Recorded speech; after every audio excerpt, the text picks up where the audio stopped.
California estaba encubierta de niebla esa mañana del 4 de julio de 1952. 21 millas al oeste, en la isla Catalina, una mujer de 34 años de edad se metió en el agua y comenzó a nadar hacia California. Determinada a ser la primera mujer en hacerlo. Su nombre era Florence Chadwick. Y ella ya había sido la primera mujer que nadó por el canal inglés en ambas direcciones. El agua estaba entumecida de frío esa mañana de julio y la niebla era tan gruesa que apenas podía ver los botes que estaban de su lado. Millones de personas la estaban viendo por la televisión nacional. Varias veces los tiburones se acercaban bastantemente y tuvieron que ser espantados con rifles para proteger al único cuerpo que estaba en el agua. Las horas pasaban y ella seguía nadando. La fatiga nunca fue un gran problema, pero sí el frío del agua que le congelaba hasta los huesos. Más de 15 horas después, adormecida por el frío, ella pidió que la sacara. No pudo continuar. Su madre y su entrenador, que estaban a su lado en un bote, le dijeron que estaba cerca de la tierra. La animaron para que no desistiera. Pero al mirar hacia la costa californiana, todo lo que podía ver era una niebla espesa. Unos minutos más tarde, 15 horas y 50 minutos después, la sacaron del agua. Solo horas después, cuando su cuerpo comenzó a descongelarse, fue que se sintió el shock del fracaso. A un reportero le soltó abruptamente: mira, no es excusa, pero si hubiera visto la tierra, lo hubiera conseguido. La sacaron del agua junto cuando estaba a media milla de la costa californiana. Más tarde se puso a reflexionar y dio cuenta que no había sido ni la fatiga ni el frío lo que la niebla la había hecho fracasar, porque oscureció su meta. La niebla cegó su razón, sus ojos y su corazón. 2 meses más tarde, ella nadó ese mismo canal y otra vez la niebla oscureció su vista. Pero esta vez siguió nadando con fe intacta. En alguna parte detrás de la niebla estaba la tierra. Vamos a orar. Padre que estás en los cielos, te damos gloria, alabanza a ti. Señor amado, oro esta noche, Señor, para que abras nuestra mente, abra nuestro entendimiento, y que seas tú, Espíritu Santo, abriendo nuestro corazón y hacernos sensibles a tu palabra. Te ruego, Dios amado, que sea esa palabra, Señor, llenando nuestra mente, y asimismo, Señor, baje a nuestro corazón para ponerla por obra. Te damos gracias por esa oportunidad, aunque no soy digno de hacerlo, Señor, pero en tu misericordia, Dios de gloria, yo lo voy a hacer. Gracias en el nombre de Jesús. Amén. Esta mañana he titulado este tema esta noche, no es mañana. Esta noche he titulado el tema Alumbrando el Camino. Y quiero que vayamos al Evangelio de Lucas. Evangelio de Lucas, capítulo 24.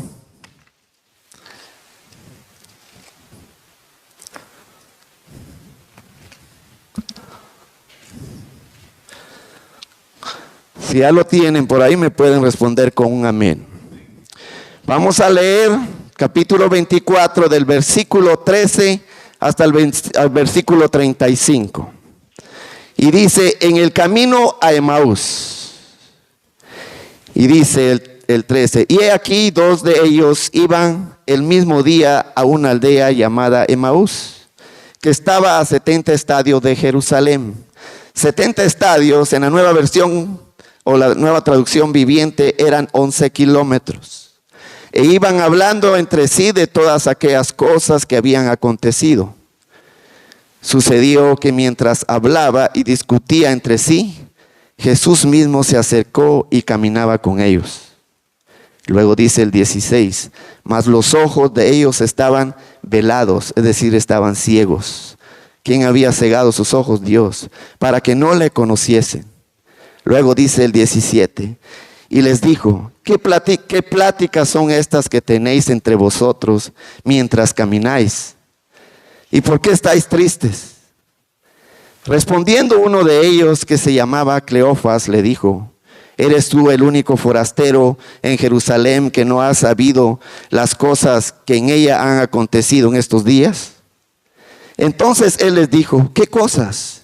Y ellos le dijeron, de Jesús Nazareno, que fue varón profeta, poderoso en obra, en palabra delante de Dios y de todo el pueblo. Y cómo le entregaron los principales sacerdotes y nuestros gobernantes a sentencia de muerte y le crucificaron. Pero nosotros esperábamos que Él, que había de redimir a Israel, y ahora además de todo esto, hoy es ya el tercer día que esto ha acontecido. Aunque también nos ha asombrado unas mujeres de entre nosotros, las que antes del día fueron al sepulcro, o sea, es decir, en la mañana. Y como no hallaron su cuerpo, vinieron diciendo que también habían visto visión de ángeles, quienes dijeron, Él vive. Y fueron algunos de los nuestros al sepulcro y hallaron así como las mujeres habían dicho, pero a Él no le vieron. 25. Entonces Él les dijo, oh insensatos y tardos de corazón para creer todo lo que los profetas han dicho. La Nueva Versión Internacional dice, qué necios de corazón para creer que todo lo que los profetas han dicho. No era necesario que el Cristo padeciera estas cosas y que entrara en su gloria.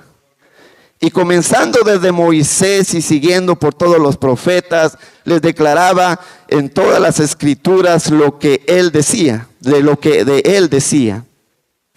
Llegaron a la aldea a donde iban, y él hizo como se iba más lejos. Mas ellos le obligaron a quedarse diciendo, quédate con nosotros, porque se hace tarde y el día ya ha declinado.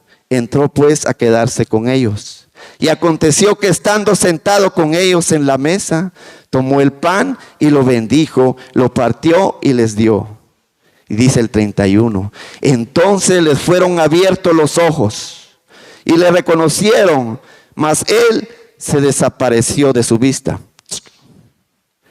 Y se decía el uno al otro, ¿no ardía nuestro corazón en nosotros mientras nos hablaba en el camino y cuando nos abría las escrituras? Y levantándose en la misma hora, volvieron a Jerusalén y hallaron a los 11 reunidos y a los que estaban con ellos, que decían, ha resucitado el Señor, verdaderamente ha aparecido a Simón. Entonces ellos contaban las cosas que les había acontecido en el camino y cómo les había reconocido al partir el pan. Quiero tomar 4 puntos acerca de esta historia. 1, ojos cerrados. Lucas 24:16 nos dice, mas los ojos de ellos estaban velados para que no le conocieran. Pero Dios impidió que no le conociesen. Vamos al punto de la historia. Aquí sucedió la crucifixión de Jesús. Los 2 discípulos, Cleofas y el otro que no dice su nombre. ¿Qué pasó? Como que esos 3 días vino ese desconsuelo, esa congoja, esa aflicción de saber que habían matado al maestro, el que iba a venir a redimir a Israel, el que había venido a rescatarlo de la esclavitud que en ese entonces estaban llevando por el Imperio Romano. O sea, se cayó el sueño, la ilusión. Decidieron marcharse e irse a Emaús. Pero en el camino apareció Jesús, dice. Pero ¿qué pasó? No lo pudieron reconocer porque sus ojos estaban vendados. O Dios había puesto un manto en sus ojos para no reconocerlo. Y muchas veces pasa también en nuestras vidas, ¿no? A veces venimos a la iglesia y a veces se vuelve una rutina y no vemos cambios, seguimos siendo iguales. ¿Y por qué? Porque no queremos ver a Jesús. Jesús está aquí. Jesús está en su palabra. Y es nada más de buscarlo y encontrarlo. Porque Él dice, el que lo busca lo va a encontrar. Muy bien. ¿Qué pasó entonces? Vino Jesús, la incredulidad, la falta de fe había menguado en ellos. Empezó a narrarles todo el Antiguo Testamento. Punto número 2, lámpara alumbrando. La palabra dice, lumbrera a tu camino, lumbrera camino, lámpara a mis pies es tu palabra. O sea, la misma palabra nos va abriendo el entendimiento y nos va mostrando qué queremos nosotros conocer de Dios. Pero si no la leemos, ¿cómo se va a revelar a nosotros el Señor?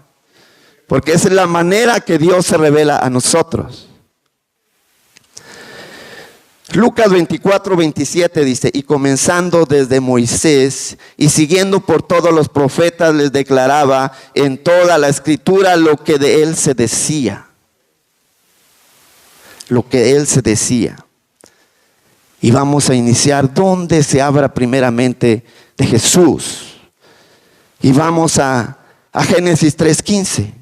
Y dice, y pondré enemistad entre ti y la mujer, y entre tu simiente y la simiente suya. Esta te herirá en la cabeza y tú le herirás en el calcañar. Esto fue un consejo grande, ¿no? ¿En dónde se realizó? En el Edén. ¿Quiénes eran los que estaban presentes? Estaba Dios, estaba Eva y estaba el diablo. Dios había dado una regla, que no comieran del fruto prohibido, porque el día que comieran seguramente iban a morir. Comieron del fruto, pecaron, y la consecuencia del pecado es la muerte. Pero a pesar de eso, Dios dio una sentencia. La sentencia fue pronunciada, que esa simiente proveniente de la mujer iba a herir a la serpiente en la cabeza.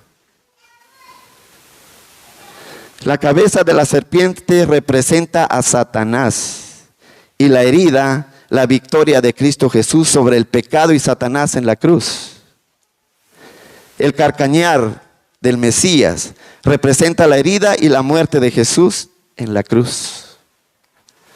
Yo no sé si ustedes, la mayoría venimos de países de Centroamérica, y alguna vez nos hemos topado con algunas serpientes, ¿sí o no? Y a veces la hemos enfrentado.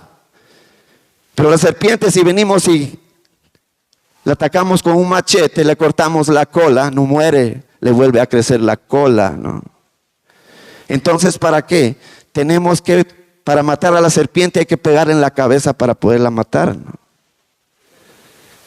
Entonces aquí nos muestra algo importante, que la simiente de la mujer le tenía que pegar en la cabeza al que había robado esa bendición a Adán en el huerto del Edén. Luego seguimos viendo y nos manda a Deuteronomio 18, 18 y 19.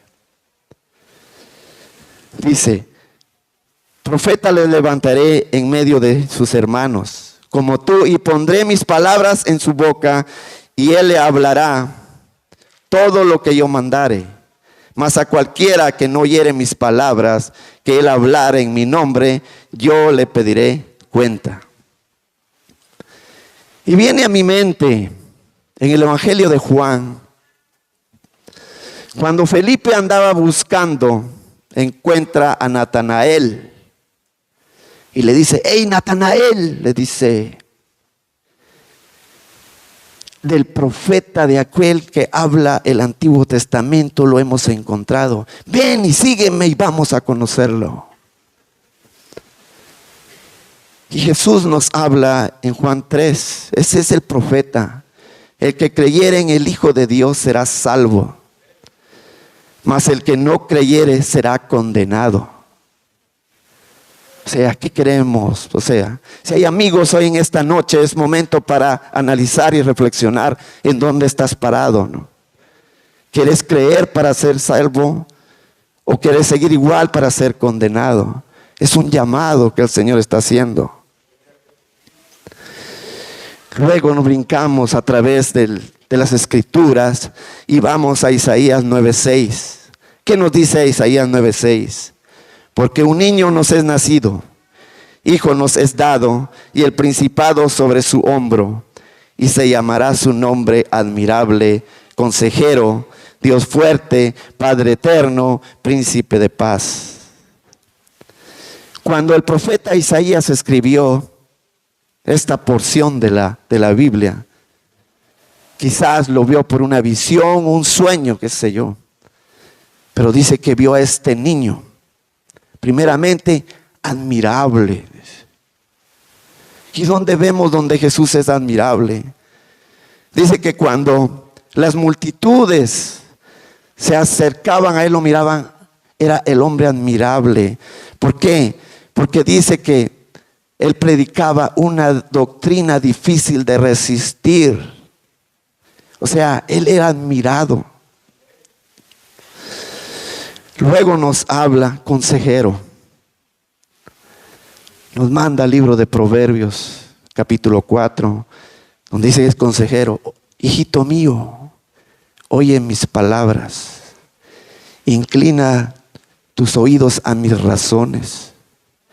No las quites de en medio de tus ojos, sino guárdalas, dice, en medio de tu corazón, porque son vida y medicina para el cuerpo. Y luego dice, y sobre toda cosa guardada, dice, guarda tu corazón, porque de él mana la vida. Guardar el corazón para el Señor. Luego nos habla Dios fuerte.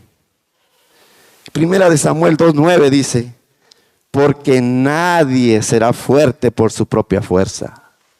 Ningún hombre puede ser fuerte. El único que es fuerte es el Cristo de la gloria. Un aplauso para él, porque se lo merece.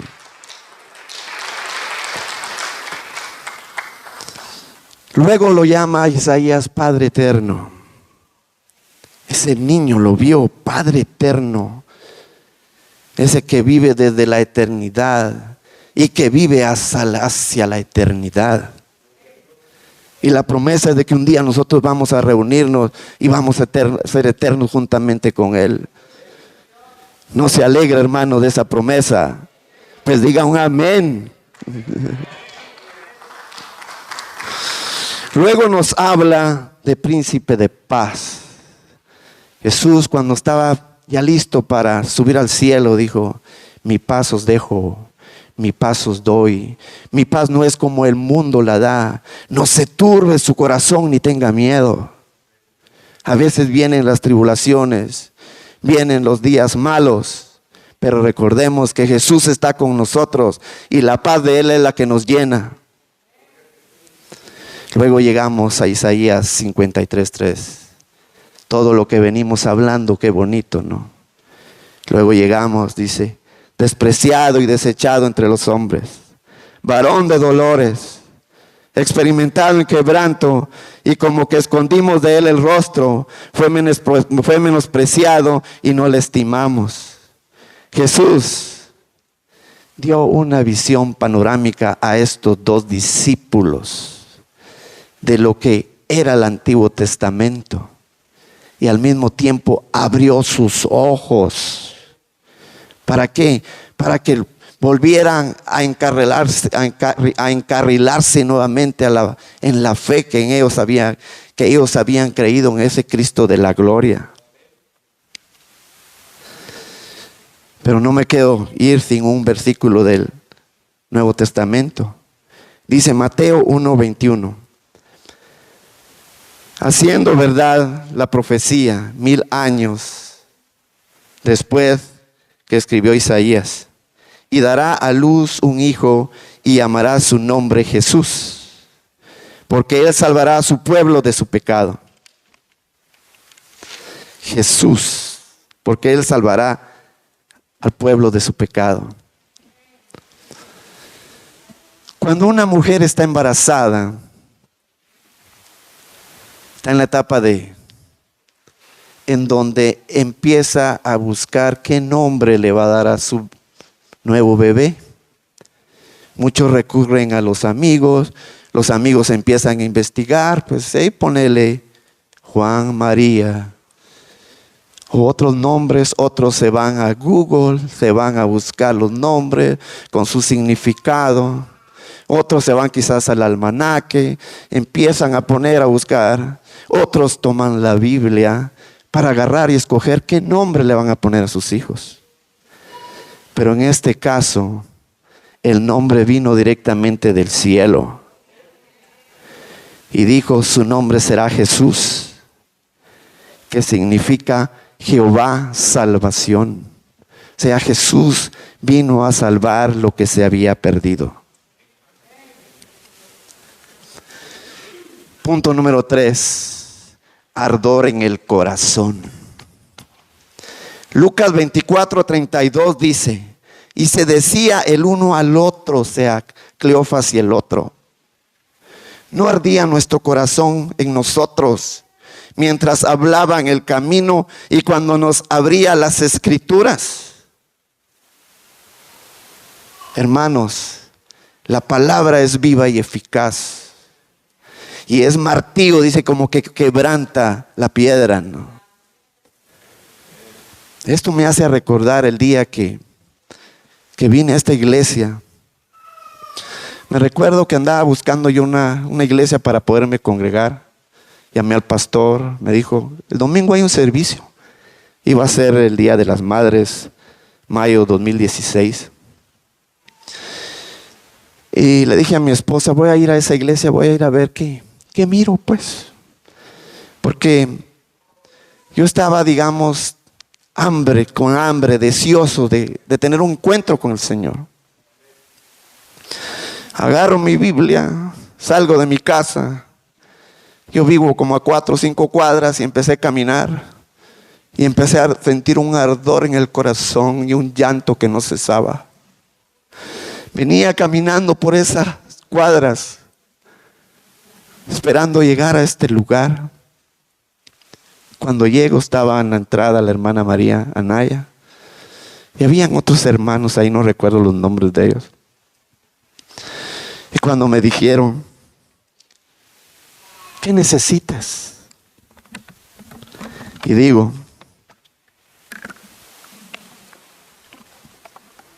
yo quiero abrir mi corazón.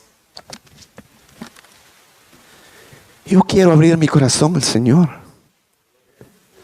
Doblé mis rodillas ahí. Empecé a llorar. Oraron por mí. Pero había un ardor en el corazón que yo había leído. Y siempre me torturaba y me decía, Mateo 10, 32, 33. Si me confesares delante de los hombres, yo te confesaré delante de mi Padre que está en los cielos. Si me negares delante de los hombres, yo te negaré delante de mi Padre que está en los cielos. Me quedé esperando hasta que terminó el servicio. Viene el que estaba predicando esta mañana, fue el hermano Diguero. Hace el llamado, dice, no, yo voy. Me vengo corriendo desde allá. Y ahí empezó a cambiar mi vida, hermanos. O sea, ese ardor en el corazón, ese ardor que produce la palabra del Señor. Si esta noche no se está ardiendo el corazón, es porque algo está pasando. Pídele al Señor que ponga ese ardor en tu corazón. Luego llegamos al último punto, hermanos. Todavía tiempo. La resurrección. Y dice Lucas 24:34. que decían: ha resucitado el Señor verdaderamente y ha aparecido a Simón. O sea, los discípulos habían visto a Jesús, pero al mismo tiempo, después de la crucifixión, muchos de ellos quisieron regresar al trabajo que hacían antes. Pero Jesús salió a buscarlos nuevamente, buscar esas ovejas que se habían extraviado, y las encontró y las encaminó nuevamente. Para luego, nosotros conocemos la historia en Hechos 1:8, donde viene el Espíritu Santo y todos son llenos. Y a partir de ahí, ¿quién los movió? Nadie los movió para atrás. Juan 26:6 dice: luego llegó Simón Pedro. Tras él, entró en el sepulcro y vio los lienzos puestos ahí y al sudario que había estado sobre la cabeza de Jesús, no puesto con los lienzos, sino enrollado en un lugar aparte. La tradición judía era cuando algo se moría, lo enrollaban bien. ¿Recuerdan la historia de Lázaro? Hey, vayan a desatar a Lázaro porque no podía salir, pues. Entonces, encontraron, dice, los rollos ahí. ¿Y cómo Jesús se salió de esos rollos? Pues los traspasó. O sea, traspasó esos rollos. ¿Y cómo podemos estar seguros? Porque nos sigue relatando. Juan 20:19 dice: vino Jesús y puesto en medio les dijo: paz a vosotros. Cuando Jesús entró a ese lugar en donde estaban los discípulos, ¿qué pasó? Imagínense, empezó a pasar las paredes, ¿no? Y lo vieron nuevamente. Y luego les dice: no os asustéis, porque un cuerpo con carne y huesos no puede ser un espíritu, pues. Y luego les pide de comida y les dan de comer, ¿no?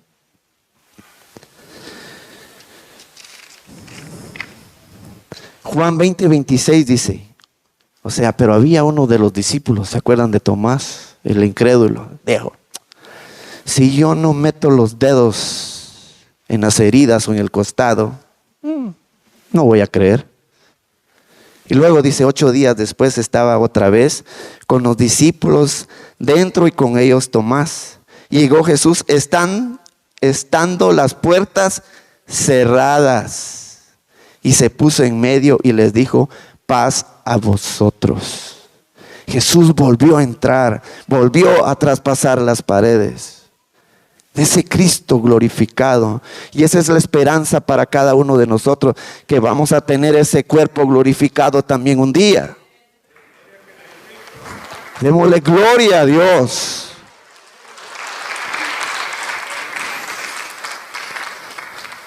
Pero también nos dice Pablo, escribiendo a los Romanos 6:8, dice, o sea, la clave es, la resurrección es la vida del evangelio.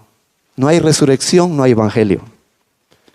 Cristo tuvo que resucitar para que se contaran las buenas nuevas. Luego dice Romanos 6:8, y si morimos con Cristo, creemos que también viviremos con Él. O sea, tiene que estar esa creencia. Si Cristo murió y resucitó, también nosotros vamos a morir y vamos a resucitar con Él.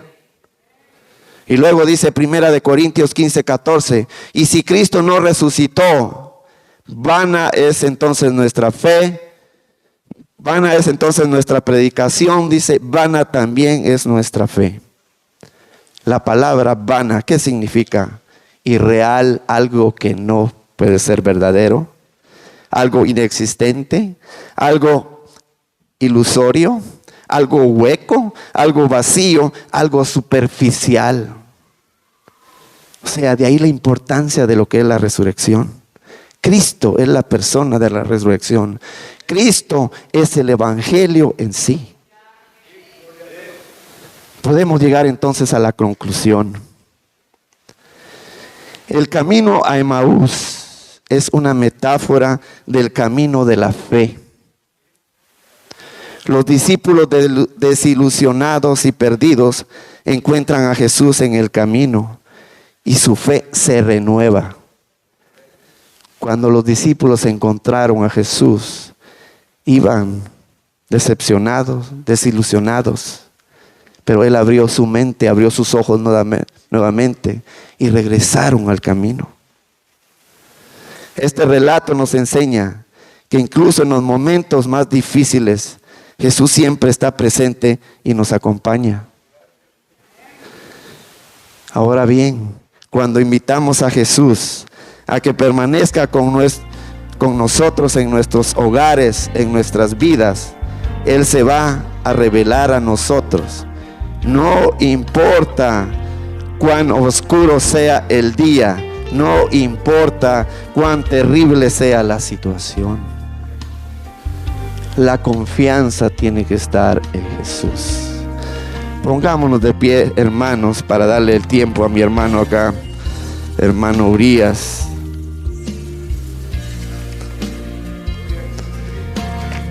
Voy a dar el tiempo para que él siga, para que él termine con este servicio. Dios les bendiga, mis hermanos.